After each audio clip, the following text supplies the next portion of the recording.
Hello everyone, कैसे हैं आप लोग। मैं Saurabh Dubey magnet brains Hindi medium पर आपका स्वागत करता हूं। उम्मीद करता हूं बहुत बढ़िया होंगे।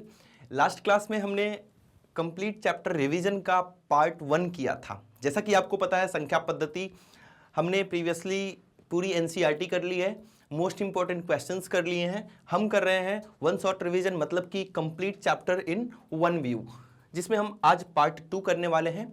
चैप्टर स्टार्ट करने से पहले, आज की क्लास स्टार्ट करने से पहले मैं आपको बता देना चाहता हूं कि मैग्नेट ब्रेन्स हिंदी मीडियम छात्रों को प्रोवाइड करता है 6ठी क्लास से लेकर 12वीं क्लास तक, और वहीं इंग्लिश मीडियम स्टूडेंट्स को प्रोवाइड करता है केजी टू 12th क्लास तक की सारी क्लासेज, वो भी बिल्कुल फ्री ऑफ कॉस्ट। मतलब कि आपको कोई भी सब्सक्रिप्शन नहीं लेना पड़ता है, सारी की सारी क्लासेज बिल्कुल अनपेड है, कोई भी पेमेंट आपको किसी भी प्रकार की नहीं करनी होती है। साथ में अगर आपको अपनी बेहतर तैयारी के लिए ई नोट्स या ई बुक्स चाहिए तो उसका लिंक डिस्क्रिप्शन बॉक्स में दिया गया है, वहां जाइए और उसको ग्रैब कीजिए। तो आइए स्टार्ट करते हैं अपना पार्ट 2। ये रहा पहला टॉपिक, वास्तविक संख्याओं पर संक्रियाएं। पिछली क्लास में हमने देखा था कि अपरिमेय संख्याओं को संख्या रेखा पर कैसे निरूपित करते हैं। अशांत आवर्ती दशमलव, अशांत आवर्ती दशमलव और अनावर्ती दशमलव क्या होता है, साथ साथ में शांत दशमलव क्या होते हैं, कौन सा परिमेय है, कौन सा अपरिमेय है, इन सारे टॉपिक्स के बारे में और साथ साथ में संख्याओं के वर्गीकरण के बारे में हमने पिछली क्लास में ही बात किया था। आज की क्लास में आगे की बात करने वाले हैं। तो सबसे पहला अपना टॉपिक है वास्तविक संख्याओं पर संक्रियाएं। इसमें देखिए, संक्रियाएं का मतलब क्या होता है, मतलब कि वास्तविक संख्याएं, जैसा कि आप जानते हैं कि वास्तविक संख्याएं सारी की सारी परिमेय और अपरिमेय संख्याओं का संग्रह होता है, कलेक्शन होता है। तो इन संख्याओं को, मतलब कि परिमेय संख्याओं को और अपरिमेय संख्याओं को जोड़ना कैसे है, घटाना कैसे है, गुणा और भाग कैसे करनी है, उनका परिमेयीकरण कैसे करना होता है, इन सारी बातों को आज हम डिस्कस करने वाले हैं। साथ ही साथ हम घातांक के नियमों की भी बात कर रहे होंगे। तो जैसा कि देखिए इसमें क्या लिखा है, एक परिमेय संख्या तथा एक अपरिमेय संख्या को जोड़ा या घटाया अपरिमेय ही होता है। एक परिमेय या और एक अपरिमेय, कहने का मतलब है पहला परिमेय है और दूसरा अपरिमेय है।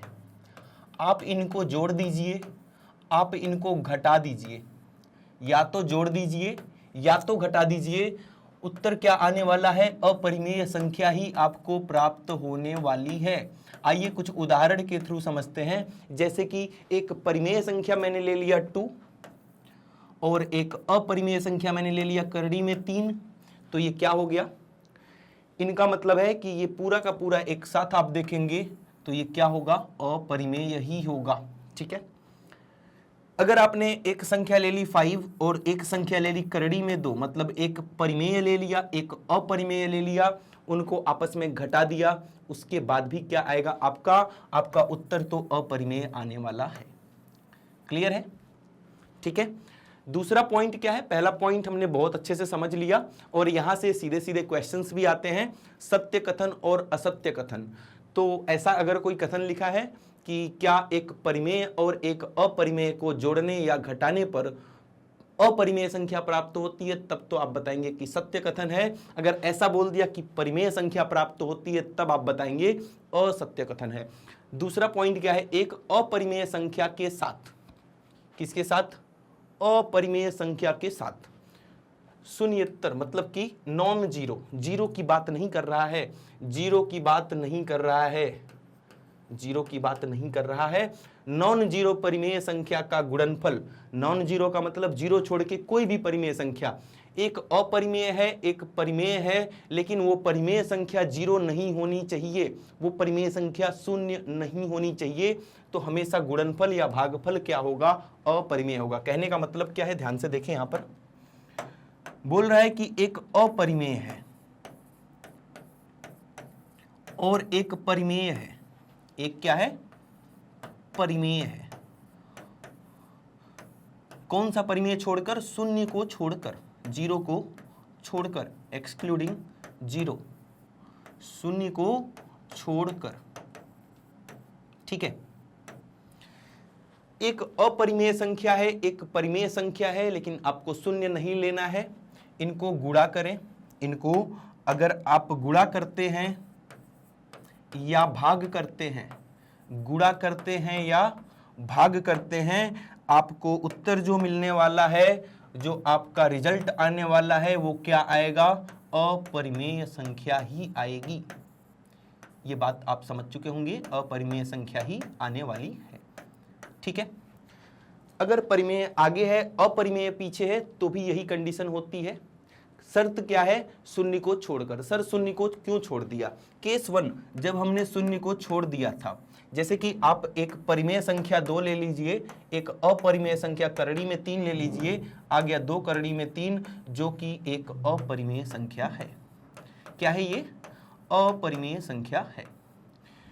एक अपरिमेय संख्या, चलो मैं पहले लेके दिखा देता हूं। एक अपरिमेय संख्या करड़ी में 5 ले लिया और एक परिमेय संख्या 5 ले लिया। ठीक है, इनका भी जो उत्तर आने वाला है करड़ी में 5/5, ये भी क्या है, ये भी एक अपरिमेय संख्या होगी।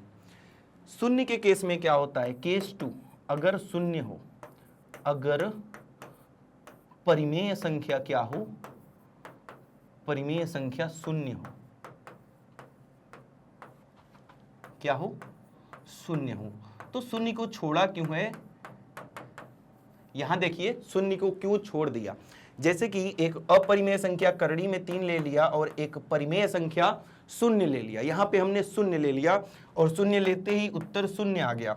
मतलब आपने एक अपरिमेय लिया है, एक परिमेय लिया है और उत्तर शून्य आ गया जो कि एक परिमेय संख्या है। तो ये बात आप याद रखेंगे कि एक अपरिमेय संख्या को शून्य से गुणा करने पर, एक अपरिमेय संख्या को शून्य से गुणा करने पर एक परिमेय संख्या प्राप्त होती है। बात क्लियर है यहां तक, ठीक है। तो ये दोनों पॉइंट्स आपको बहुत अच्छे से पता होना चाहिए। आइए बढ़ते आगे, इसका स्क्रीनशॉट लेना है तो ले सकते हैं।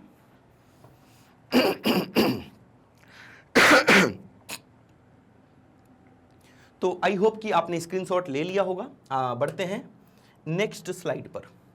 यहां पर प्रश्न है, कारण सहित बताइए निम्नलिखित में कौन सी परिमेय है और कौन सी अपरिमेय है।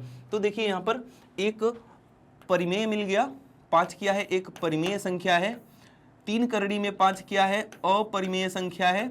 तो परिमेय और अपरिमेय को अगर घटाया जाएगा तो उत्तर क्या आएगा, अपरिमेय। हमने अभी देखा था ना, पहला पॉइंट अपना यही था कि एक परिमेय है एक अपरिमेय है, उनको आप जोड़े या आप उनको घटाते हैं तो उत्तर हमेशा आपका क्या आता है, अपरिमेय। क्लियर है बात, ठीक है। इसको पहले तो हम सॉल्व करेंगे, हमेशा सॉल्यूशन करने के बाद, जैसे इसको हम आगे सॉल्व नहीं कर पाते, इसका आगे कोई हल नहीं होता तो हमने देख के डिसाइड कर लिया कि अपरिमेय है, इसका आगे हल होगा 3 धन करड़ी में 27, 3 धन करड़ी में 27 को लिख देंगे 3 करड़ी में 3। सर कैसे लिख दिया, तो करड़ी में 27 को हम लिख सकते हैं करड़ी में 3 त्रिक का 9 त्रिक 27, एक बार पेयर बना के जोड़ा बाहर निकाल लेंगे तो 3 करड़ी में 3 हो जाता है। क्लियर है बात। ऐसे ही माइनस, ये ब्रैकेट में था, ब्रैकेट में लगा दिया, माइनस लगा दिया, करड़ी में 12, करड़ी में 12 को 2 करड़ी में 3 लिख सकते हैं। कैसे लिख सकते हैं सर, 2 दूना 4 तिया 12 होता है और यहाँ से 2 का पेयर बाहर आ जाएगा, 2 करड़ी में 3। तो करड़ी में 12 की जगह हमने लिख दिया 2 करड़ी में 3।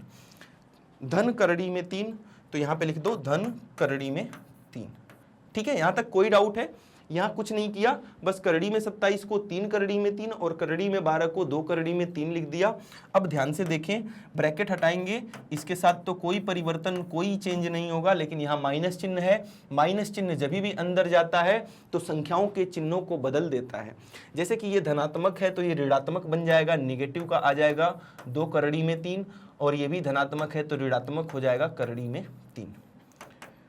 3 धन 3 करड़ी में 3, ये दोनों माइनस 2 करड़ी में 3, माइनस करड़ी में 3 कितना हो जाएगा, -3 करड़ी में 3। कैसे हुआ, ये माइनस का 2 है, ये माइनस का 1 है, -2 -1 -3। इससे इसको काट देंगे आप और उत्तर आ जाएगा 3। अब 3 को देखकर आपको डिसाइड ये करना है कि ये परिमेय है या अपरिमेय। तो आपको पता है 3 कैसी संख्या है, परिमेय। क्यों, क्योंकि हम 3 को 3/1 लिख सकते हैं। क्लियर है। थर्ड वाला देखेंगे, इसको भी सॉल्व करेंगे आगे। करड़ी में 10 से करड़ी में 10 कट जाएगा, 5/3 आ जाएगा जो कि एक परिमेय संख्या होती है। बहुत बढ़िया। 6 करड़ी में 5, एक परिमेय है दूसरा अपरिमेय है। गुणा और भाग में हमेशा देखेंगे कि क्या कोई संख्या 0 तो नहीं है, 0 नहीं है सर। तो जब भी 0 नहीं आएगा तो एक परिमेय और एक अपरिमेय का गुणनफल हो या भागफल हो हमेशा अपरिमेय ही आएगा। तो ये कैसा हो जाएगा? अपरिमेय। क्लियर है बातें? बढ़े आगे? ठीक है, बहुत बढ़िया। स्क्रीनशॉट लेना है तो ले सकते हैं आप। हाँ, ये वाला क्या है? इसका योग ज्ञात कीजिए। आइए, योग का मतलब तथा की जगह धन का चिन्ह लगा देना है, ठीक है। और आपको पता है धन का चिन्ह लगाने से कोई परिवर्तन नहीं होता है। ऋण का चिन्ह होता तो सबके चिन्ह को बदल देता। धन के चिन्ह के साथ नो टेंशन, सबको लिख लेते हैं। 2/3 करड़ी में 7 माइनस 1/2 करड़ी में 2 धन 6 करड़ी में 11। अब देखो, ये धन योग ज्ञात करना है तो हम क्या लगा देंगे? यहाँ पे धन का चिन्ह लगा देंगे। अब इसको हम नोट करेंगे। करड़ी में 7/3 धन 3/2 करड़ी में 2 ऋण करड़ी में 11। यहां तक कोई डाउट हो ही नहीं सकता डाउट, ठीक है, ये सारी बातें सही हैं। अब देखेंगे एक जैसा कौन है, एक बिरादरी का एक जैसा कौन है। जैसे कि करड़ी में 7 वाले को पकड़ो, ये करड़ी में 7 वाला है और ये करड़ी में 7 वाला है। इन दोनों को एक साथ हम, जो भी इसके साथ हो रहा है, जोड़ हो रहा है या घटाना हो रहा है, एक साथ करेंगे।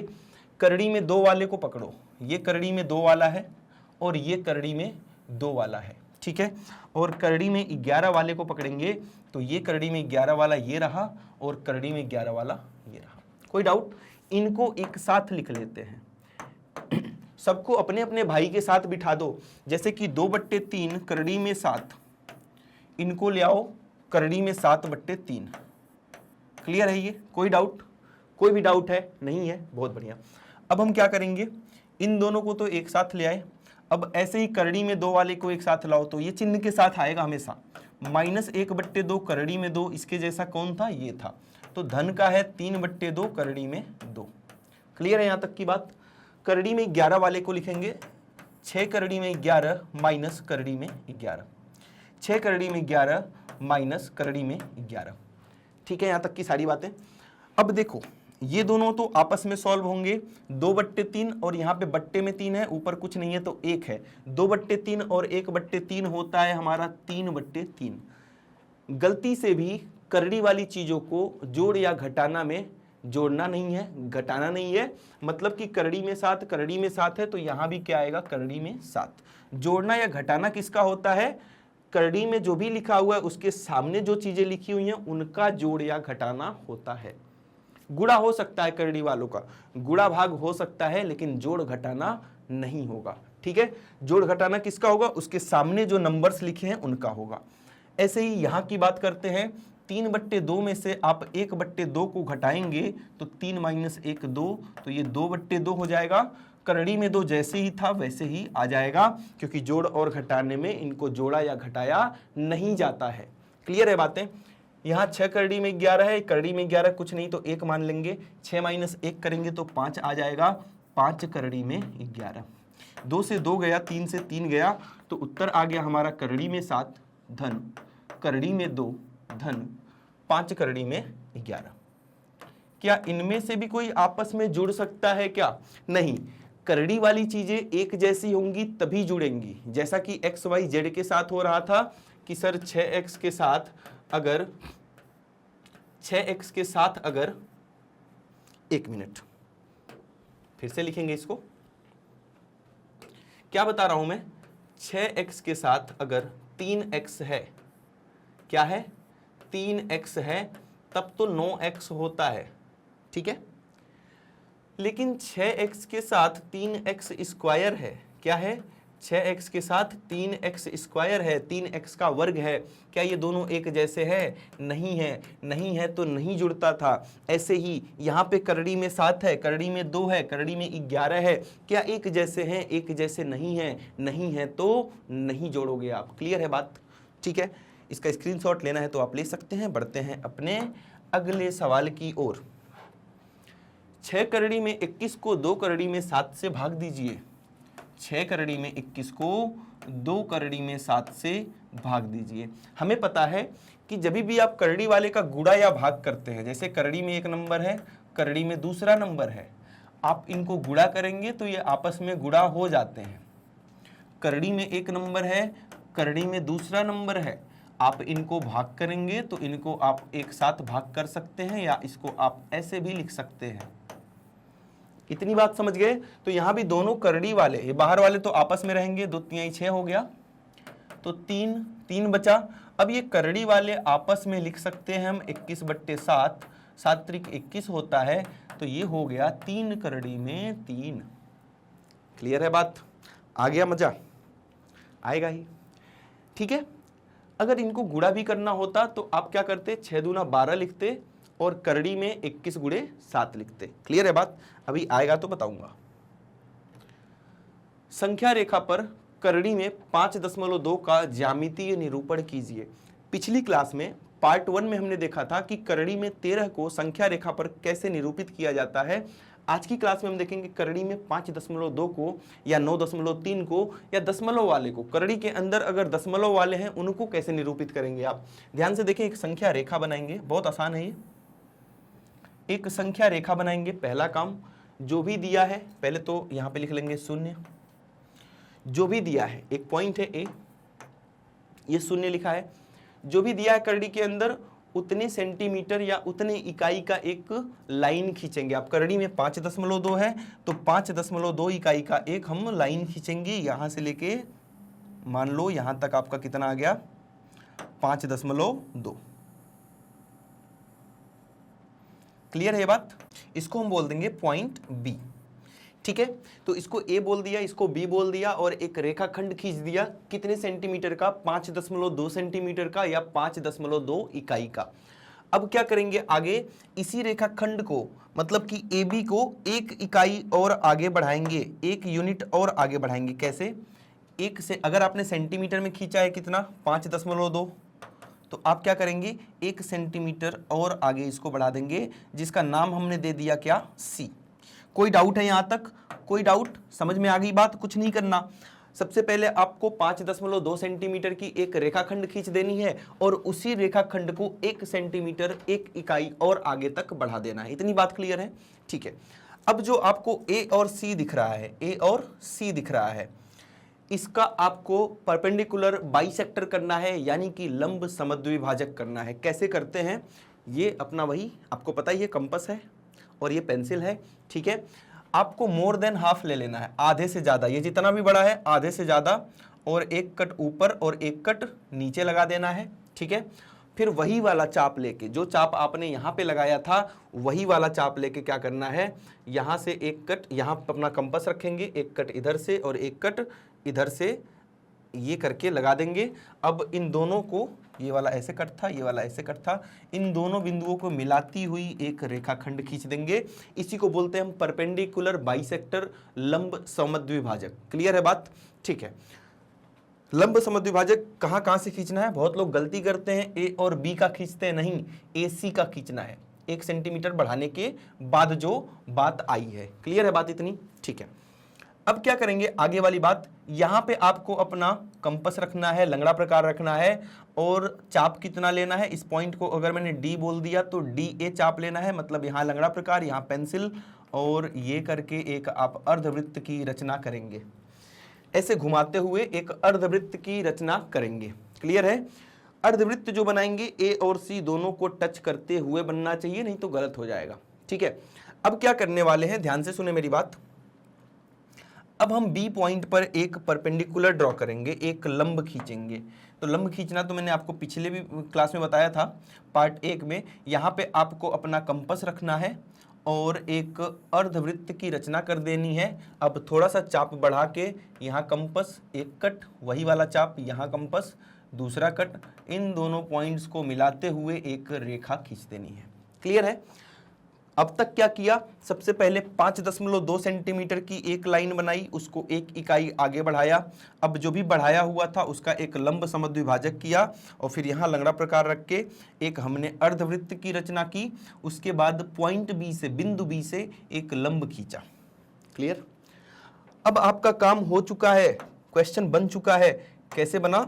ये जो आपने लंब खींचा है ना अभी, जो इसको ई पॉइंट पे कट कर रहा है अर्धवृत्त को, तो यहाँ ई से लेके बी तक यही आपका हो जाएगा करड़ी में 5.2। लेकिन ये तो सीधा सीधा बन गया, हमें संख्या रेखा पर बनानी है, तो हम क्या करेंगे इस केस में, इस केस में हम क्या करेंगे कि यहाँ पे अपना कंपास रखेंगे, यहाँ पे पेंसिल, मतलब इसी को नाप लेंगे, नाप लिया और धीरे धीरे करके ऐसे करके आप इस रेखा के बराबर यहाँ पे रेखा खींच देंगे। ऐसे पेंसिल जाएगी आपकी, जहाँ भी यहाँ कट करेगी, बी एम नाम इसको दे देता हूँ मैं। तो ये जो बी एम दिख रहा है आपको, ये जो आपको B से लेके M तक की दूरी दिख रही है, यही दूरी हमारी क्या है, जो BM है, वही कितनी है, करड़ी में 5.2। क्या कोई डाउट है? आसान था ये, क्लियर है, समझ गए? ठीक है, बढ़ते हैं अपने नेक्स्ट क्वेश्चन की तरफ। हाँ, तो नेक्स्ट क्वेश्चन क्या है आपका, ध्यान से देखिए यहाँ पे। निम्नलिखित को हल कीजिए। अब इन तीनों को हल करना है, जल्दी से हल करेंगे। सबसे पहले फर्स्ट वाला देखते हैं। फर्स्ट वाला क्या है? फर्स्ट वाला अपना है, ध्यान से देखें, 8 धन करड़ी में 8 धन 3 करड़ी में 2 को गुणा करना है 8 ऋण 3 करड़ी में 2 से। कौन सा फॉर्मूला बन रहा है, कौन सी सर्वसमीका, कौन सी आइडेंटिटी का यूज हो रहा है? तो अगर मैं इसको ए बोल दूं तो ये भी ए बन जाएगा, इसको बी बोल दूं तो ये भी बी बन जाएगा। यहाँ धन का चिन्ह है, यहाँ ऋण का, कौन सी बन गई, ए प्लस बी, ए माइनस बी क्या होता है, ए स्क्वायर माइनस बी स्क्वायर।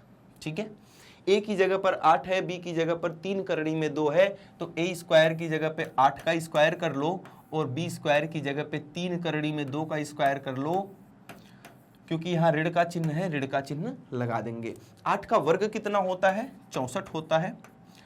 3 करड़ी में 2 का वर्ग कैसे करेंगे? पहले आप 3 का वर्ग करेंगे, 9 होता है। करड़ी में 2 का वर्ग 2 होता है। करड़ी में कोई भी संख्या है, अगर आप उसका वर्ग निकालते हैं तो वही संख्या आपको प्राप्त हो जाएगी। जैसे कि करड़ी में 7 का वर्ग करेंगे तो 7 हो जाएगा। ठीक है, क्लियर है बात? तो ये 9 हो गया, ये 2 हो गया, 9 दूना 18 हो गया, तो यहाँ 18 लिखेंगे। 14 में से 8 गया 6 और 5 में से 1 गया 4, 8 6 14, 4 1 5 1 6। ठीक है, क्लियर है बात? कोई डाउट? तो ये आ गया 46 उत्तर किसका, फर्स्ट पार्ट का। सेकंड पार्ट ऐसे ही देखेंगे, इसका वर्ग ज्ञात करें। सेकंड पार्ट में बोल रहा है 8 धन 5 करड़ी में 3, इसका वर्ग, वर्ग का मतलब इस पूरे का वर्ग कर देंगे। 8वीं क्लास में आपने 2 3 या 4 सर्वसमीकाएं पढ़ी होंगी। सबसे पहली थी ए धन बी का होल स्क्वायर, क्या होता है, ए वर्ग धन 2ab धन बी वर्ग। दूसरा था ए ऋण बी, ए माइनस बी का होल स्क्वायर, वो क्या था, ए वर्ग माइनस 2ab धन बी वर्ग। क्लियर है ये बात? तीसरा क्या था, ए धन बी ए ऋण बी, ये कितना होता था, ए स्क्वायर माइनस बी स्क्वायर, ए वर्ग माइनस बी वर्ग। और चौथा वाला क्या था, एक्स धन ए एक्स धन बी, इसका क्या होता था, एक्स स्क्वायर धन ए धन बी एक्स धन ए बी। ठीक है, तो ये आपको याद होनी चाहिए। यहाँ पे हम फॉर्मूला लगाएंगे, ए धन बी का वर्ग। ए धन बी का वर्ग होता क्या है, तो ए धन बी का वर्ग होता है ए वर्ग धन 2ab धन बी वर्ग। क्लियर है बात? ठीक है, यही होता है। तो ए की जगह पर 8 लिखेंगे, बी की जगह पर 5 करड़ी में 3 लिखेंगे। लिख दीजिए, ए की जगह पर 8 का वर्ग धन 2ab लिखा है तो 2, ए की जगह पर 8 लिख देंगे, बी की जगह पर 5 करड़ी में 3 लिख देंगे, धन बी का वर्ग, बी की जगह पर क्या है, 5 करड़ी में 3 है, तो इसका वर्ग कर देंगे। कोई डाउट हो ही नहीं सकता। 8 का वर्ग होता है 64। अब ध्यान से देखना इनका गुणा कैसे होता है। परिमेय संख्याएं आपस में गुणा होंगी, मतलब जो नंबर हैं ये वाले, ये आपस में गुणा होंगे। 8 दूना 16, 16 पच्चे 80, 8 2 जा 16, 16 5 जा 80। अब करड़ी में 3 ऐसे ही आ जाएगा। अगर करड़ी में कोई और होता तो करड़ी वाले के साथ गुणा हो जाता, लेकिन यहाँ पे करड़ी वाला अकेले है तो करड़ी में 3 ऐसे ही रह जाएगा। अब इसका वर्ग कैसे करेंगे, जैसा कि मैंने आपको अभी 3 करड़ी में 2 का बताया था, वैसे ही आप 5 करड़ी में 3 का करेंगे। सबसे पहले 5 का वर्ग कितना हो गया, 25। करड़ी में 3 का वर्ग 3, 25 गुणे 3 कितना होता है, 75। अब यहाँ आपको जोड़ना है। ये देखो, ये भी एक नंबर है परिमेय संख्या वाला, ये भी परिमेय संख्या वाला, लेकिन ये पूरा का पूरा एक अपरिमेय संख्या है। अब किसी को लग रहा होगा कि सर 80 तो अपरिमेय नहीं है। जब भी कोई चीज गुणा होती है तो उसको एक साथ लेते हैं, एक पद एक टर्म के साथ लेते हैं, तो इस पूरे को ही हम अपरिमेय बोलेंगे। तो ये तो अकेला रहने वाला है।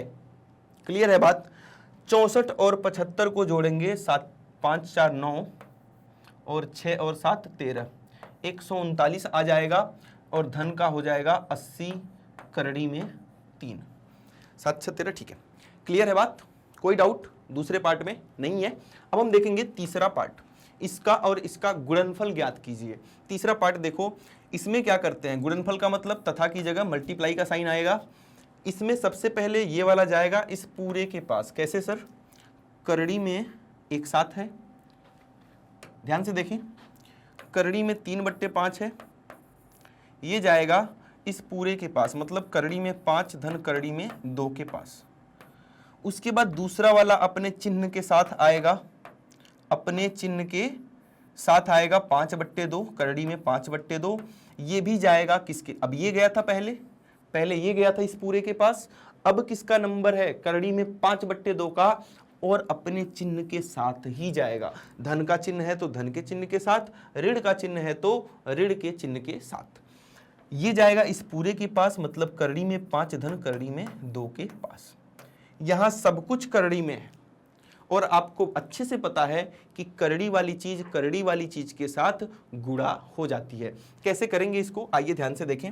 सबसे पहले ये जाएगा, इससे गुणा होगा, तो इन सबको आपस में गुणा के फॉर्म में लिख दो, मतलब कि 3 5 और 5, दोनों करड़ी में थे तो एक ही करड़ी में सबको लिख दिया, दोनों करड़ी में थे तो एक ही करड़ी में सबको लिख दिया। जैसा कि आपको पता है कि अगर करड़ी में 3 है और करड़ी में 5 है, दोनों करड़ी में है, तो जब भी इनका हम गुणा करेंगे तो एक ही करड़ी में लिख सकते हैं। लेकिन अगर ऐसा 3 और करड़ी में 5 होता तो इसको हम एक साथ नहीं लिखते, मतलब एक ही करड़ी में नहीं लिखते, 3 पहले आता और करड़ी में 5 अलग से आता।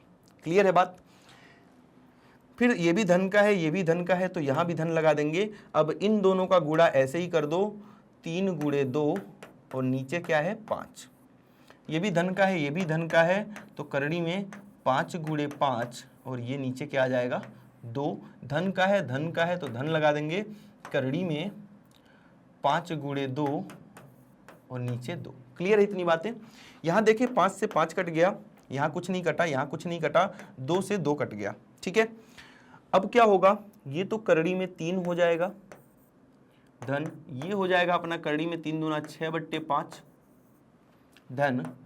अब ये 5 का जोड़ा बन रहा है, करड़ी में जब जोड़ा बनता है तो बाहर निकाल लेते हैं, 5 करड़ी में 2 और धन, ये क्या बचा करड़ी में 5। तो ये उत्तर हो जाएगा। कोई भी संख्या, कोई भी अपरिमेय संख्या एक जैसी नहीं है। अब जब एक जैसी नहीं है तो क्या इनको आप आपस में जोड़ सकते हैं? क्या नहीं जोड़ सकते, तो ये आपका आखिरी उत्तर हो जाएगा। तो ये आपका थर्ड पार्ट हो गया, इसका स्क्रीनशॉट लेंगे एक बार। ठीक है, तो स्क्रीनशॉट आपने ले लिया होगा। ठीक है, बढ़े आगे, कोई डाउट नहीं है? बहुत बढ़िया, बहुत अच्छा। अब देखते हैं प्रश्न संख्या 6। प्रश्न संख्या 6 में हम परिमेयकरण के बारे में पढ़ेंगे। हर का परिमेयकरण कैसे करते हैं, हर का परिमेयकरण कैसे करते हैं पहले समझेंगे। 2 तरह के क्वेश्चन आएंगे, एक तो हर अकेला आएगा, ऐसा आ सकता है अकेले में, या तो ऐसे आ सकता है। ठीक है, इन दोनों में अंतर है, छोटा सा अंतर है। इनको जब भी हम परिमेयीकरण करेंगे, परिमेयीकरण का मतलब ही होता है कि जो हर है वहां से करड़ी को गायब करना, करड़ी को गायब करके ऊपर ले जाना। तो जब भी करड़ी में अकेला कुछ आ रहा है तो उसी से ऊपर नीचे गुणा कर देंगे। लेकिन गुणा करने के पहले आपको एक चीज का विशेष ध्यान रखना है। वो ध्यान क्या रखना है कि करड़ी में जो भी चीज लिखी हुई है, जो भी नंबर लिखा हुआ है, क्या वो आगे सॉल्व हो सकता है? क्या हम करड़ी में 3 को आगे सॉल्व कर सकते हैं? नहीं। क्या हम करड़ी में 27 को आगे सॉल्व कर सकते हैं? हाँ। अगर आगे सॉल्व कर सकते हैं तो पहले सॉल्व करेंगे, अगर नहीं कर सकते हैं तो जो भी लिखा हुआ है उसी से ऊपर नीचे गुणा कर दें। 2 करड़ी में 3 हो गया, और आपको अच्छे से पता है करड़ी में 3 से गुणा होता है तो कितना हो जाता है? 3 हो जाता है। क्लियर है बातें इतनी? बहुत बढ़िया। अब करड़ी में 27 को ध्यान देना है, हम इसको सॉल्व कर सकते हैं। हम इसको लिख सकते हैं 3 करड़ी में 3। कैसे सर? करड़ी में 27 है, करड़ी में 27 को हम लिख सकते हैं 3 त्रिक का 9, 9 त्रिक 27। ठीक है, तो 3 का पेयर बाहर निकल जाएगा, 3 करड़ी में 3 आ जाएगा। तो आप जिसको भी सॉल्व कर सकते हैं पहले सॉल्व करेंगे, नहीं सॉल्व करेंगे तो गलत हो जाएगा, तो सॉल्व करके ही आगे बढ़ना है। अब हमें दिख रहा है कि ऊपर नीचे करड़ी वाला जो भी नंबर है उसी से गुणा कर देंगे, पूरे से गुणा नहीं करेंगे। ऐसा नहीं कि 3 करड़ी में 3 से ऊपर नीचे गुणा करेंगे, करड़ी वाले नंबर से बस गुणा करेंगे, ठीक है। तो ऊपर आ गया 2 गुणे करड़ी में 3, 2 करड़ी में 3, और नीचे आ गया 3 तो पहले से था, और करड़ी में 3 जब करड़ी में 3 से गुणा होगा तो उत्तर आ जाएगा हमारा 3। तो इसका आंसर आ रहा है 2 करड़ी में 3/9। कोई डाउट? ठीक है, इतना क्लियर है। ये तो टाइप 1 था। अब टाइप 2 भी है। मैंने बोला ना 2 तरह के आते हैं, ये तो एक तरह का था जब करड़ी में अकेली संख्या हो। एक दूसरा कैसा आता है कि 2/2 धन करड़ी में 3, ऐसा करके क्वेश्चन आ जाएगा, या 5/3 माइनस करड़ी में 2, ऐसा करके आ जाएगा। ऐसे केस में क्या करते हैं हम, हर का परिमेयीकरण करेंगे तो जब भी प्लस माइनस के साथ ये चीजें आती हैं, या तो अकेली आएंगी या मतलब किसी नंबर के साथ गुणा होते हुए आती हैं, जैसे यहाँ पे किसी नंबर के साथ गुणा होते हुए आती हैं। जब भी ये धन और ऋण चिन्ह के साथ आती हैं तो इसी नंबर से ही गुणा करेंगे यहाँ भी, लेकिन चिन्ह को बदलते हुए। जब धन था तो ऋण कर दिया, और जब ऋण था तब हमने क्या कर दिया, धन कर दिया। जिस संख्या से नीचे करेंगे उसी संख्या से आपको ऊपर भी करना होगा। कोई डाउट नहीं है? अब गुणा कर लेंगे, 2 का इसमें गुणा कर लेंगे, अब नीचे वाले को नीचे वाले से गुणा करेंगे। नीचे आपका हमेशा ही एक फॉर्मूला बनेगा, a धन b a ऋण b, a plus B a minus B, जो होता है a का वर्ग माइनस b का वर्ग। मतलब कि नीचे क्या होने वाला है, नीचे तो हमेशा ही 2 का वर्ग 4 हो गया और करड़ी में 3 का वर्ग 3 हो गया। यहाँ पे नीचे क्या होने वाला है, 3 का वर्ग 9 हो गया और करड़ी में 2 का वर्ग 2 हो गया। बीच में माइनस ही आएगा क्योंकि a plus B a minus B a square minus B square ही होता है। क्लियर है बातें? ऊपर ऊपर तो जो लिखा है वही आ जाएगा, ठीक है, आपस में गुणा होके जो भी आ रहा हो। तो ये अपने 2 रूल हैं, 2 टाइप के क्वेश्चंस आएंगे परिमेयीकरण के, ऐसे करेंगे इसको, ठीक है। आगे बढ़ते हैं और क्वेश्चन देखते हैं ये वाला। इसमें हर का परिमेयीकरण करना है, 5 करड़ी में 3 माइनस करड़ी में 5। क्या करड़ी वाले को आगे सॉल्व कर सकते हैं? नहीं। जब भी करड़ी में कोई अभाज्य संख्या है तो आगे कभी भी सॉल्व नहीं होगी।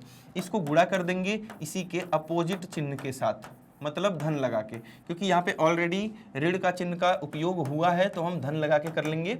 ऊपर क्या आ जाएगा, 5 करड़ी में 3 प्लस करड़ी में 5, और नीचे क्या आ जाएगा, a plus B a minus B, तो a स्क्वायर मतलब 3 का स्क्वायर 3 होता है और 5 का स्क्वायर 5 होता है, हमेशा ऋण चिन्ह के साथ ही आएगा, ठीक है। ये कितना आ गया, ऊपर तो ऐसे ही रहने दो जैसे है। 3 माइनस 5 क्या होता है, 3 माइनस 5 माइनस 2 होता है। आपको पता होगा पहले से ही कि हर में डिनोमिनेटर में कभी भी माइनस साइन को नहीं छोड़ते हैं, इसको ऊपर शिफ्ट कर दो। तो ये आ गया -5/2, और ये जो करड़ी में है उसको हम लिख देंगे एज इट इज, जैसे है वैसे ही। तो ये आपका आंसर हो जाएगा। कोई डाउट? क्लियर है? ये स्क्रीनशॉट लेंगे। बढ़ते हैं आगे प्रश्न संख्या 7 की तरफ। इसमें क्या है, इसका परिमेयीकरण करना है, फटाफट करेंगे इसको। 4 करड़ी में 3 धन 5 करड़ी में 2 बट्टे, अब करड़ी में 48 लिखा है, ध्यान देना यहाँ पे। करड़ी में 48 को हम आगे सॉल्व कर सकते हैं। कैसे? अगर आपको डायरेक्ट लिखना नहीं आता, मान लो जैसे मैं बार बार डायरेक्ट लिख रहा हूं, तो आप क्या करेंगे, अभाज्य गुणनखंड विधि द्वारा इसके गुणनखंड निकालेंगे। 2 करेंगे तो 24 आ जाएगा, 2 से करेंगे तो 12 आ जाएगा, 2 से करेंगे तो 6 आ जाएगा, 2 से करेंगे तो 3 आ जाएगा, और 3 से करेंगे तो 1 आ जाएगा। मतलब कि 4 बार 2 और 1 बार 3, जिसका भी पेयर बन रहा है उनको हम बाहर निकाल लेंगे। तो 1 बार 2 बाहर आ जाएगा, 1 बार 2 यहाँ से बाहर आ जाएगा। जिसका पेयर नहीं बन रहा है उसको करड़ी में रहने देंगे। तो ये कितना आ गया, 2 दूना 4 करड़ी में 3। तो करड़ी में 48 की जगह आप लिखेंगे 4 करड़ी में 3 धन करड़ी में 18। करड़ी में 18 कितना होता है, 3 त्रिका 9 दूना 18 होता है, 3 गुणे 3 गुणे 2 होता है। इनको पेयर को बाहर निकालेंगे, 3 करड़ी में 2 आ रहा होगा, तो करड़ी में 18 की जगह कितना आ जाएगा, 3 करड़ी में 2। ये बात समझ गए कि कैसे बाहर निकालना है चीजों को। तो सबसे पहला स्टेप मैंने जैसा कि बताया कि अगर कुछ भी सॉल्व हो रहा हो करड़ी वाला, तो सबसे पहले उसको सॉल्व कर लेना है। इस चीज का यूज जो है आप 10th क्लास के पहले चैप्टर में और पहले में नहीं, 5वें चैप्टर में, जिसका नाम है अरिथमेटिक प्रोग्रेशन, समांतर श्रेणियां, तो उस चैप्टर में इसी चीज का आप यूज कर रहे होंगे, परिमेयीकरण का नहीं, इसका। ठीक है, तो ये बहुत ज्यादा यूजफुल है, इसको भूलना नहीं है, आपको पता होना चाहिए करड़ी में अगर कुछ भी है, अगर वो सॉल्व हो रहा है, क्वेश्चन कुछ भी हो, अगर वो सॉल्व हो रहा है तो सबसे पहला स्टेप यही होना चाहिए कि आप इसको सॉल्व करेंगे। ठीक है, यहां देखिए, अब ऊपर नीचे गुणा करेंगे, किससे गुणा करेंगे? अपोजिट साइन से। ठीक है, अपोजिट साइन का मतलब 4 करड़ी में 3 माइनस 3 करड़ी में 2 से। ठीक है, और ऊपर भी करेंगे 4 करड़ी में 3 माइनस 3 करड़ी में 2 से, यही माइनस कर देंगे बस। ठीक है, ओके, बहुत बढ़िया। अब ऊपर जो गुणा करेंगे, इसका इस पूरे में गुणा हो रहा है, ऐसा गुणा हमने अभी किया था कि सबसे पहले ये वाला जाएगा 4 करड़ी में 3 इस पूरे के पास, उसके बाद अपने चिन्ह के साथ धन 5 करड़ी में 2 जाएगा इस पूरे के पास। आ रही बात समझ में? और नीचे हमेशा a square minus B square बनता है, मतलब इसका वर्ग ये 48 है, करड़ी में 48 है, करड़ी में 48 का वर्ग 48 हो जाएगा, और ये क्या था? करड़ी में 18, करड़ी में 18 का वर्ग 18 हो जाएगा। आ गई बात समझ में इतनी? ठीक है, अब ऊपर गुणा कैसे करेंगे? ये इसके साथ गुणा होगा तो 4 चौका 16 हो गया, करड़ी में 3 9 हो गया, 16 9 144 हो गया। कैसे किया ध्यान से देखें, 4 और 4 को गुणा किया 16 हो गया, करड़ी में 3 को गुणा किया तो 9, और 16 9 144 हो गया। ये धन का है, ये ऋण का है, तो ऋण चिन्ह आ जाएगा। इसका विशेष ध्यान रखना है आपको, प्लस माइनस जहां भी आएंगे तो क्या चिन्ह आएगा। ये धन का है, ये ऋण का है, धन और ऋण ऋण होता है। अब देखो 4 तियां 12 हो गया, और करड़ी वाले आपस में गुणा होंगे, करड़ी में 3 करड़ी में 2, 3 दूना 6 हो गया। यहाँ आएंगे, ये धन का है तो धन आएगा, 5 चौका 20 हो गया, करड़ी में 2 करड़ी में 3 है तो करड़ी में 2 तिहाई 6 हो गया। धन का है, ऋण का है तो ऋण लगा लिया, 5 और 3 का गुणा किया तो 15 आया, यहां भी करड़ी में 2, यहां भी करड़ी में 2 तो 2 आ जाएगा, 15 दूना हो गया 30।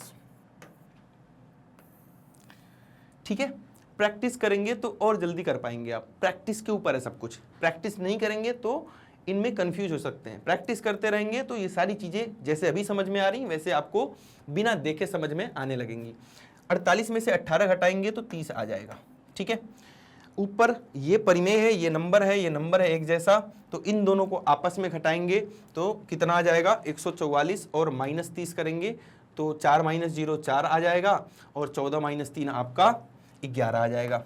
ठीक है, तो 114 ही आ जाएगा। ये दोनों एक जैसे हैं, 20 माइनस 12 करेंगे 8 आ जाएगा, तो ये आ रहा होगा आपका 8 धन करड़ी में 6, और नीचे तो आपका 30 आ चुका है, तो ये आपका उत्तर हो जाएगा। ठीक है, एक बात और, आप इसको एक स्टेप और आगे सॉल्व कर सकते हैं। जैसा आप देख सकते हैं कि यहाँ 8 है, यहाँ 114, इन दोनों में से 2 बाहर निकाल सकते हैं। यहाँ पे क्या बच जाएगा? 2 पंजे 10 और 1 11, 2 सत्ते 14, 57 बच गया, 2 चौका 8, 4 करड़ी में 6 बच गया, और बट्टे में 30, इसको 15, तो ये उत्तर आ गया आपका 57 धन 4 करड़ी में 6 बट्टे 15। यहाँ भी छोड़ सकते हैं। ठीक है, कोई डाउट नहीं है? तो ऐसे हम परिमेयीकरण करते हैं हरों का।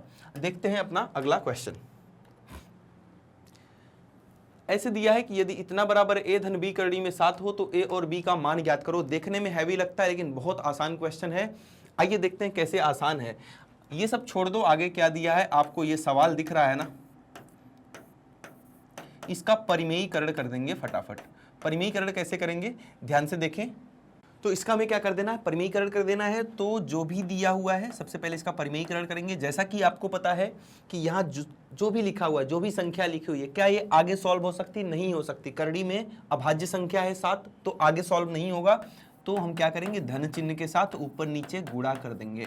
आप अगर ऊपर ध्यान से देखें तो a धन b का होल स्क्वायर बन रहा है, मतलब कि 3 धन करड़ी में 7 अपने आप से 2 बार गुणा हो रहा है, तो होल स्क्वायर बन जाएगा। और नीचे हमेशा a square minus b square बनता है, मतलब कि 3 स्क्वायर माइनस करड़ी में 7 का वर्ग। क्लियर है बात? ये नीचे हमेशा यही बनेगा। a धन b का वर्ग होता है क्या?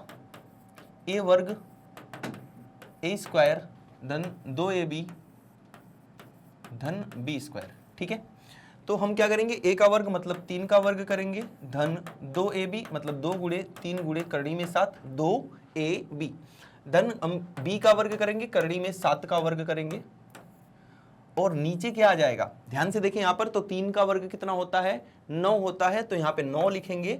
और करड़ी में 7 का वर्ग क्या होता है, 7 होता है। सिंपल सी बात है, बताने वाली बात ही नहीं है ये। 3 का वर्ग 9 होता है, करड़ी में 7 का वर्ग 7 होता है। बचा कौन, बच गया ये। इसका मैं बार बार रूल बता रहा हूं क्योंकि बार बार स्टूडेंट्स क्या करते हैं, यहाँ पे गलती करते हैं। आपको गलती करने से बचना है। ध्यान दें, जो बाहर नंबर से आपस में गुणा होंगे, 2 3 6 हो जाएगा, करड़ी वाला अकेले रह जाएगा। ठीक है, 9 - 7 हो गया 2, 9 और 7 कितना होता है, 16 होता है। 6 करड़ी में 7 होता है। ये वाला क्वेश्चन एग्जाम में कई बार आ चुका है, ध्यान से इसको समझेंगे। ये 2 हो गया, कोई डाउट यहाँ तक। अब हम क्या करने वाले हैं, ऊपर से 2 कॉमन आ रहा है। क्यों, क्योंकि 2 के पहाड़े में 16 भी आ रहा है, 6 भी आ रहा है। 2 × 8 = 16 होता है तो 8 लिखेंगे, और 2 × 3 = 6 होता है तो 3 लिखेंगे। और नीचे का 2 ऊपर के 2 से क्या हो जाएगा, कट जाएगा। मतलब इसको हमने सॉल्व किया, 3 धन करड़ी में 7 बट्टे 3 ऋण करड़ी में 7 को हमने सॉल्व किया, और हमारा उत्तर आ गया 8 धन 3 करड़ी में 7। कहने का मतलब इसकी जगह पे मैं लिख सकता हूं 8 धन 3 करड़ी में 7। इसकी जगह पे हम लिख सकते हैं 8 धन 3 करड़ी में 7, कोई डाउट नहीं है। बराबर किसके हो सकता है, ये a धन b करड़ी में 7 के। इसकी जगह पे इसका उत्तर लिख दिया। अब इनको कंपेयर करो, तुलना करो, तो आप देख सकते हैं कि a की जगह पर हमें 8 मिल रहा है और b की जगह पर हमें 3 मिल रहा है। चिन्ह यहाँ भी धन का है, यहाँ भी धन का है, तो a बराबर हमारा उत्तर आ जाएगा 8 और b बराबर हमारा उत्तर आ जाएगा 3।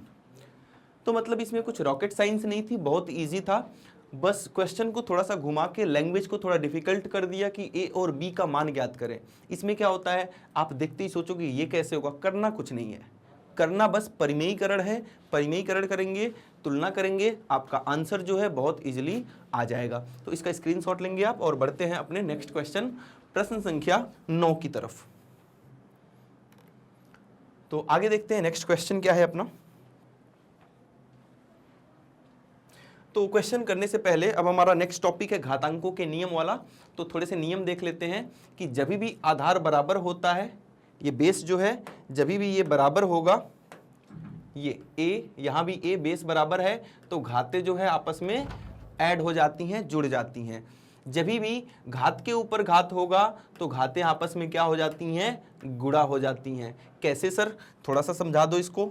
ठीक है, पहला वाला नियम क्या कहता है कि जब भी मान लो करड़ी में 2 है, इसकी घात पे 5 है, गुणे करड़ी में 2 है, इसकी घात पे 7 है। अब क्योंकि मैंने बताया बेस जब बराबर होगा, आधार जब बराबर होगा, तो घातें क्या हो जाएंगी, आपस में जुड़ जाएंगी। तो 5 धन 7 हो जाएगा, करड़ी में 2 की घात पे कितना आ जाएगा, आपका 12 आ जाएगा। क्या कोई डाउट है, समझ में आ गई बात। यहाँ पे क्या हो रहा है, यहाँ पे बता रहा है कि मान लो आप करड़ी में 5 छोड़ो, एक सिंपल सा नंबर लेते हैं। मान लो 3 है, आधार 3 है, 3 की घात पे 7 है और इस पूरे की घात पे भी 3 है।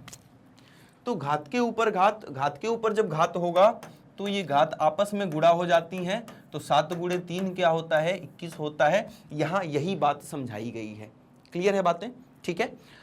यहाँ पे क्या हो रहा है कि जब आधार बराबर हो, जैसे यहाँ पे आधार बराबर था, गुणा हो रहा था, तो घात ऐड हो जा रही थी, जुड़ जा रही थी। वैसे ही यहाँ पर जब आधार बराबर होगा और चीज़ें भाग होंगी, तो इनके घात आपस में क्या हो जाएंगे, सब्ट्रैक्ट हो जाएंगे, माइनस हो जाएंगे। कैसे करेंगे, ध्यान से देखें। यही वाला सवाल ले लेते हैं, करड़ी में 2 की घात में ले लेते हैं 8, भाग कर देते हैं इसका करड़ी में 2 की घात पे 5। तो क्या आ जाएगा, क्योंकि आधार बराबर है तो आधार जो भी है लिख लेंगे और इनकी घात को माइनस कर देंगे, 8 - 5। तो करड़ी में 2 की घात में 8 - 5 कितना होता है, 3। तो 3 आ जाएगा। देखते हैं फोर्थ में क्या बोल रहा है, a की घात पे p, मतलब अब घात को बराबर कर दिया। पहले आधार को बराबर कर रहा था, घात p और q अलग अलग थी। अभी क्या किया, आधार को अलग अलग कर दिया, घात को बराबर कर दिया। ऐसे केस में क्या करेंगे, जैसे कि 2 की घात में 4 है और 3 की घात में 4 है। आप देख सकते हैं कि यहाँ पर घात बराबर कर दिया, पावर जो है दोनों जगह 4 4 रख दिया, बराबर कर दिया। तो ऐसे केस में आधार आपस में गुणा हो जाएंगे और पावर एक साथ चली जाएगी। मतलब इसके पास भी 4 है, इसके पास भी 4 है, तो इनको एक साथ लिख के हम पूरे की घात में क्या लिख देंगे, 4 लिख देंगे। और इसका उत्तर आ रहा होगा 6 की घात में 4।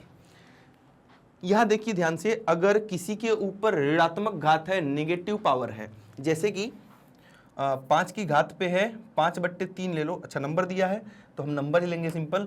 5 की घात पे -3 है, कोई नंबर है, यहाँ पे मैंने 5 ले लिया, उसकी घात पे अगर -3 है तो कभी भी हम घात को ऋणात्मक नेगेटिव नहीं रख सकते। अब नहीं रख सकते तो इसको पॉजिटिव करना है। पॉजिटिव करने के लिए क्या होता है, जो भी आधार है उसका व्युत्क्रम कर देंगे, उल्टा कर देंगे। तो 5 का व्युत्क्रम जो होता है वो कितना होता है, 1/5। तो 1/5 की घात पे ये कितना आ जाएगा, 3 आ जाएगा। पहले माइनस का था, अब किसका हो गया, प्लस का हो गया। तो यहाँ पे यही बताया गया है कि कहीं भी a की घात में -p दिख रहा हो तो a को उल्टा कर दो 1/a और p को यहाँ पे लगा दो। क्लियर है बात।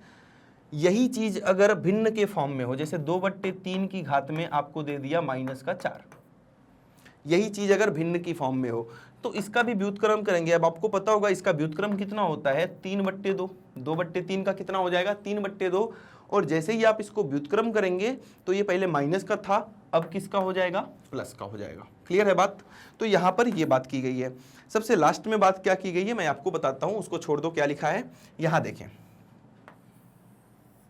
यहां ध्यान से देखेंगे आप, जैसे कि करड़ी का मतलब क्या होता है, करड़ी का मतलब होता है मूल होता है 2 हम लिखते नहीं है लेकिन मूल कितना होता है, 2। जब भी हम घनमूल निकालते हैं तब मूल कितना होता है, 3 होता है। ये 4 मूल हो गया, समझ गए। तो ये तो मूल होता है 3 4 5 6, 2 नहीं लिखते हैं। 2 का करड़ी लगा दिया, उसका मतलब ये कि वहां पे 2 है। ठीक है, यहाँ पे कोई नंबर है और उसकी घात में मान लो 5 है, यहाँ पे कोई नंबर है उसकी घात में मान लो 7 है, यहाँ पे कोई नंबर है उसकी घात में मान लो 10 है। कोई डाउट है यहाँ तक, नहीं है। हम इसको करड़ी के रूप में है, अभी करड़ी के रूप में है, हम इसको घातांक के रूप में कैसे लिखेंगे, जो भी नंबर है वो लिख दो, नंबर के ऊपर जितनी भी घात है वो ऊपर लिख दो और जितना मूल है वो नीचे लिख दो। नहीं समझ में आया तो यहाँ देखो, जो भी नंबर है वो लिख दो, नंबर के ऊपर जो घात है वो ऊपर लिख दो, जितना मूल है वो नीचे लिख दो। आगे बात समझ में। एक और देखते हैं, जो भी नंबर है वो लिख देंगे, जो भी नंबर के ऊपर घात है ऊपर आएगा, जो मूल है वो नीचे आएगा। ठीक है, तो यहाँ पे बेसिकली वही बात की गई है। इसका उल्टा भी सही है। उल्टा क्या, कि आपको एक नंबर दे दिया 5 की घात में 2/3, ये घातांक के रूप में है। मैं आपसे बोल रहा हूं कि इसको करड़ी में लिख दो, करड़ी के रूप में लिख दो। कैसे लिखेंगे, तो करड़ी में 5 लिख दिया, नंबर जो ऊपर है वो अंदर कर देंगे, जो नीचे है वो बाहर कर देंगे। क्लियर है बात, आसान है। इसका स्क्रीनशॉट लेंगे, एग्जाम्पल के साथ ये सारे सवाल आपको करा दिए गए हैं। ये किसका किसका एग्जाम्पल है वो भी लिख दे रहा हूं मैं। ये पहले का है, ये दूसरे का है, ये तीसरे का है, ये चौथे का है, ये पांचवा, ये छठा और ये आपका 7वां है। यहाँ 7 पॉइंट है, 7 नहीं 6 ही पॉइंट है। अच्छा ये 7वां पॉइंट है, 6 लिखा गया है यहाँ पे। 7 पॉइंट है, 7 के एग्जाम्पल्स हैं। आप इसका स्क्रीनशॉट लेंगे। बढ़ते हैं अपने नेक्स्ट टॉपिक की तरफ। टॉपिक तो यही है, इसमें इससे रिलेटेड कुछ क्वेश्चंस देखते हैं। तो यहाँ पे आपका क्वेश्चन प्रश्न संख्या 10 है कि 16 की घात में 1/2 की घात में 1/2 है। आपको पता है घात के ऊपर जब भी घात आता है तो आपस में गुणा हो जाता है। आपको एक बात और मैं बता दूं, जो आधार होता है, जैसे यहाँ पे आधार कितना है, 16 है, 16 को हमेशा अभाज्य संख्याओं के गुणनफल के रूप में लिखो। कहने का मतलब है कि 16 एक भाज्य संख्या है, तो 16 का हम गुणनखंड करेंगे, 2/8 16, 2 चौका 8, 2 दूना 4 और 2 1 में 2। मतलब कि 16 को हमने लिख दिया 2 की घात में कितना, 4, क्योंकि 2 4 बार आया है। 16 की जगह पे हम लिख देंगे 2 की घात में 4। 1/2 गुणे 1/2 कितना होता है, 1/4। कोई डाउट नहीं है। अब घात के ऊपर घात आ रहा है तो ऐसे केस में हम क्या करते हैं, इन दोनों घातों को गुणा कर देते हैं। 4 से 4 आपका कट जाता है, उत्तर आ जाता है 2 की घात में 1। 1 हम लिखते नहीं है, तो अपना सिंपल सा उत्तर आ चुका है 2। क्लियर है बात। बढ़ते हैं नेक्स्ट क्वेश्चन पे, समझते रहेंगे आप। ये व्यंजक, एक व्यंजक दिया, इसको सरल करना है। कैसे करेंगे सरल, आइए ध्यान से देखें इसको। पहले तो घात के ऊपर घात के ऊपर घात, कितने भी घात हो सबको आपस में गुणा कर दो आप। और यहाँ पे 81 लिखा है। अब 81 लिखा है तो एक भाज्य संख्या होती है 81, इसको आप करेंगे तो 3 की घात में 4 आएगा। कैसे आएगा, यहाँ 27 आ गया, यहाँ 9 आ गया, 3 आ गया, 1 आ गया ना 3 की घात में 4। तो 81 की जगह 3 की घात में 4 लिखेंगे और इन घातों को गुणा करेंगे, -1/2 -1/4 और 2 को। क्लियर है इतनी बात? अभी भी घात के ऊपर घात दिख रहा है, ये भी घात के ऊपर घात थी, इन सबको तो गुणा कर दिया। अभी भी घात के ऊपर घात दिख रहा है, तो हम क्या करेंगे, ध्यान से देखें यहाँ पे चलो एक काम करते हैं, पहले गुणा कर लेते हैं, थोड़ा सा आसान लगे आपको। 2 से 2 कट गया, माइनस माइनस प्लस होता है, तो ये आ गया 1/4। अब ये घात के ऊपर घात दिख रहा है, दोनों गुणा होंगे आपस में, 4 गुणे 1/4 करेंगे, 4 से 4 कट जाएगा, उत्तर आ जाएगा 3। आगे बात समझ में कोई डाउट है यहाँ तक? नहीं है, आगे बढ़ें। ठीक है, ये छोटे छोटे क्वेश्चंस 2-2 नंबर के आते रहते हैं एग्जाम में, बहुत इजी होते हैं। अगर आपको घातांक के नियम सारे पता है तो ये आपके लिए चुटकी बजाने जैसा खेल है, कुछ भी नहीं है इसमें। ठीक है, घात के ऊपर घात है, पहले तो इससे निपट लेते हैं हम। क्या है, 1/5 गुणे -1/6, यही है ना घात, लिख दिया। अब क्या करेंगे, इन घातों को गुणा कर देते हैं आपस में, देखते हैं क्या आता है। 1 और -1 का गुणा करेंगे तो -1 आएगा, 5 और 6 का गुणा करेंगे अब तो 30 आएगा। अब प्रॉब्लम ये है, जैसा कि मैंने आपको बताया था, घातों को कभी भी ऋणात्मक रूप में, नेगेटिव फॉर्म में नहीं लिखते हैं। तो हम क्या करेंगे, इसको रेसिप्रोकल करेंगे, व्युत्क्रम करेंगे, 6/5 करेंगे इसको, और अभी जो घात था वो कितना हो जाएगा, 1/30। ये आपका उत्तर आ जाएगा। क्लियर है बात? ठीक है, अब देखते हैं हम आगे। ये क्वेश्चन इंपॉर्टेंट है एग्जाम के लिए। मैंने आपको बताया कि यहाँ जो भी आधार लिखा है, जो भी आधार है, उसको हम हमेशा अभाज्य संख्याओं के गुणनफल के रूप में लिखेंगे। 125 को हम 5 की घात में 3 लिखेंगे। कैसे लिखेंगे आइए देखते हैं। ये 5 हो गया 25, 5 हो गया 5, 5 हो गया 1। ठीक है, तो यहाँ 5 की घात में 3 लिख दो। 125 की जगह क्या लिख देंगे, 5 की घात में 3, और इस पूरे के ऊपर x लगा है तो आप भी x लगा देंगे। 25 क्या होता है, 5 गुणे 5, तो हम 5 की घात में 2 लिख देंगे, 5 की घात में x। अब ध्यान से देखें, अभी मैंने आपको एक नियम बताया था, एक बार बता दे रहा हूं दोबारा।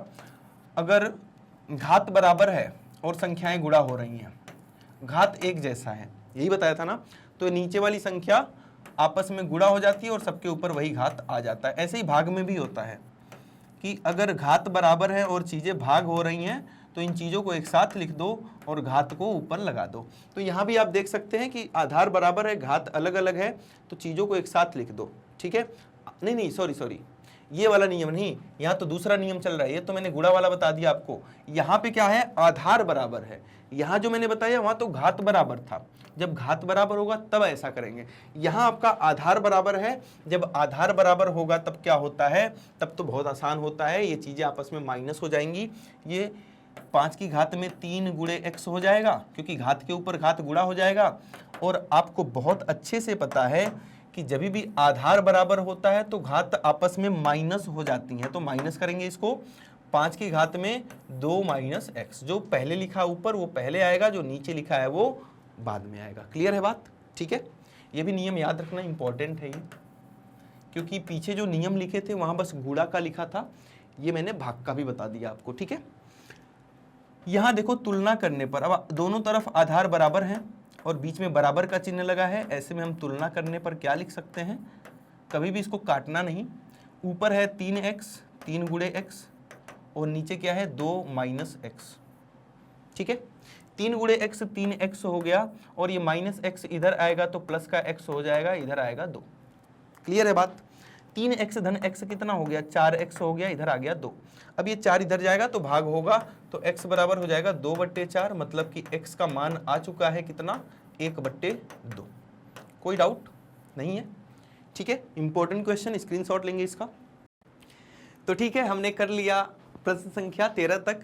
आपका कंप्लीट रिवीजन हो चुका है। पार्ट 1 और पार्ट 2 को अगर आपने मिलाकर देख लिया तो एनसीईआरटी या किसी भी बुक का 9th क्लास में किसी भी बुक का कोई भी क्वेश्चन ऐसा नहीं बचता है जो आपका छूटा हो। ठीक है, तो इसको बहुत ध्यान से रिवाइज करना है, प्रैक्टिस करना है। तो क्लास यहीं तक थी, और क्लास ख़त्म करने से पहले एक बहुत ही ज़रूरी इन्फॉर्मेशन आपको देना चाहता हूं। जैसा कि आपको पता है, ये हमारे टॉप कोर्सेज हैं जो हिंदी और इंग्लिश मीडियम दोनों में प्रोवाइड किए जाते हैं।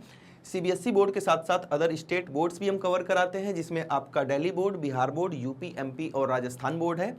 अगर आपका कोई भी फ्रेंड इन बोर्ड्स में से किसी भी बोर्ड में पढ़ रहा हो तो उसको आप ये वीडियो शेयर कर सकते हैं। साथ ही साथ आप वैदिक मैथ क्रैश कोर्स और स्पोकन इंग्लिश की भी क्लास देख सकते हैं। आप हमें सोशल मीडिया नेटवर्क्स पर फॉलो कर सकते हैं, जिसमें YouTube, Facebook, Insta, Twitter, Telegram और व्हाट्सएप पर हम अवेलेबल हैं। इस पर फॉलो करके आप मैग्नेट ब्रेन्स के साथ अपडेटेड रह सकते हैं। अगर आपको अपनी तैयारी और बेहतरीन बनानी है तो आप हमारे ई नोट्स और ई बुक्स को ग्रैब कीजिए, जिसका लिंक डिस्क्रिप्शन बॉक्स में दिया गया है। आप नीचे डिस्क्रिप्शन बॉक्स पे क्लिक करेंगे, वहाँ पे आपको लिंक मिल जाएगी। तो आज की क्लास के लिए इतना ही था। आई होप आपको बहुत मज़ा आया होगा, सारी चीज़ें समझ में आ गई होंगी, एक बार रिवीजन हो चुका होगा आपका बहुत बेहतरीन तरीके से। तो ठीक है, अपना ध्यान रखिए, पढ़ाई करते रहिए, प्रैक्टिस करते रहिए। मिलते हैं अगली क्लास में, तब तक के लिए थैंक यू सो मच।